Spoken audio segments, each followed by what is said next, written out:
What I'd like for you to do right now, I want you to think about your dream, because I'm in a room full of dreamers.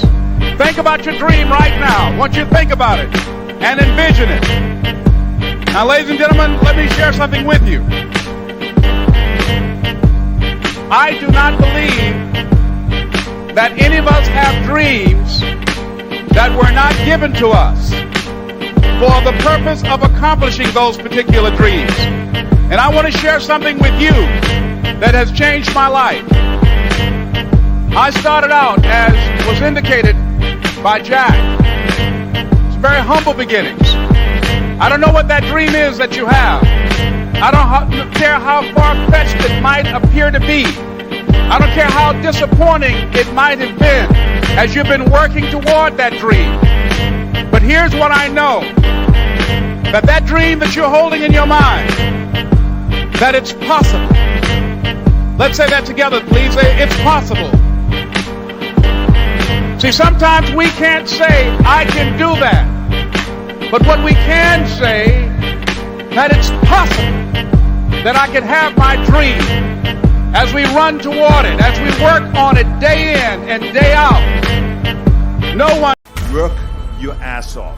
There is no magic pill. It drives me crazy to go to the gym. You read 1 hour a day. I went and worked out 5 hours a day, and I was working on construction with 24 hours a day. Organize your day. Work hard. I'm here to talk about success.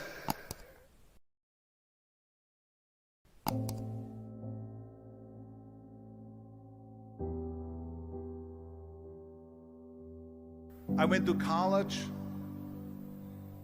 I went and worked out 5 hours a day, and I was working on construction, because in those days in bodybuilding there was no money. I didn't have the money for food supplements or anything, so I had to go to work. So I worked on construction. I went to college. I worked out in the gym, and at night from 8 o'clock at night to 12 midnight I went to acting class 4 times a week. So I did all of that. There was not one single minute that I wasted. And this is why I'm standing here today. At the age of 20, I went to London and I won the Mr. Universe contest as the youngest Mr. Universe ever. And it was because I had a goal. You see, if you don't have a vision of where you go, and if you don't have a goal where you go, you drift around and you never end up anywhere. 74% hate their job in America. The majority of people don't like what they're doing because they're really not doing it because they didn't have a goal and they followed this goal. They just aimlessly drift around, and then all of a sudden there's a job opening, so they get that job because you have to work. But then when you work, it's a chore. It's work. It's not fun. So if you think about, only a quarter of the people really enjoy what they're doing in life. So people always ask me, when they saw me in the gym in the pumping iron days, they say, why is it that you're working out so hard? 5 hours a day, 6 hours a day, and you have always a smile on your face. The others are working out just as hard as you do, and they look sour in the face. Why is that? And I told people all the time, I said, because to me, I'm shooting for a goal. In front of me is the Mr. Universe title. So every rep that I do gets me closer to accomplishing that goal, to make this goal, this vision, turn into reality. Every single set that I do, every repetition, every weight that I lift will get me a step closer to turn this goal into reality. So I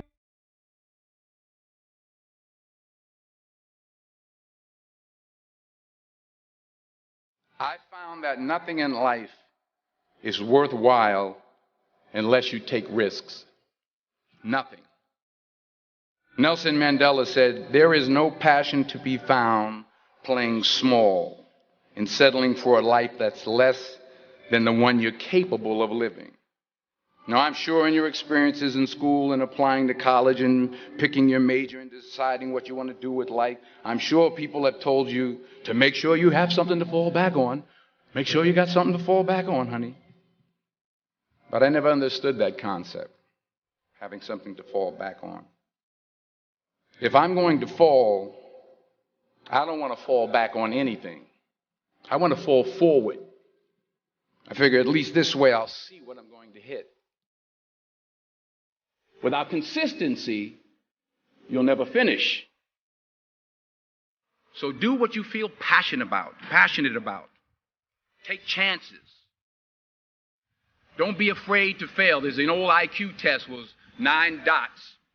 And you had to draw 5 lines with a pencil within these 9 dots without lifting the pencil. The only way to do it was to go outside the box. Don't be afraid to think outside the box. Don't be afraid to fail big, to dream big. But remember, dreams without goals are just dreams. Reggie Jackson struck out 2,600 times in his career, the most in the history of baseball. But you don't hear about the strikeouts. People remember the home runs. Fall forward. Thomas Edison conducted 1,000 failed experiments. Did you know that? I didn't know that. Because the 1,001st was the light bulb. Fall forward. Every failed experiment is one step closer to success. You've got to take risks, and I'm sure you've probably heard that before, but I want to talk to you about why that's so important. You will fail at some point in your life. Accept it. You will lose. You will embarrass yourself. You will suck at something. There's no doubt about it. And I know that's probably not a traditional message for a graduation ceremony, but hey, I'm telling you, embrace it, because it's inevitable.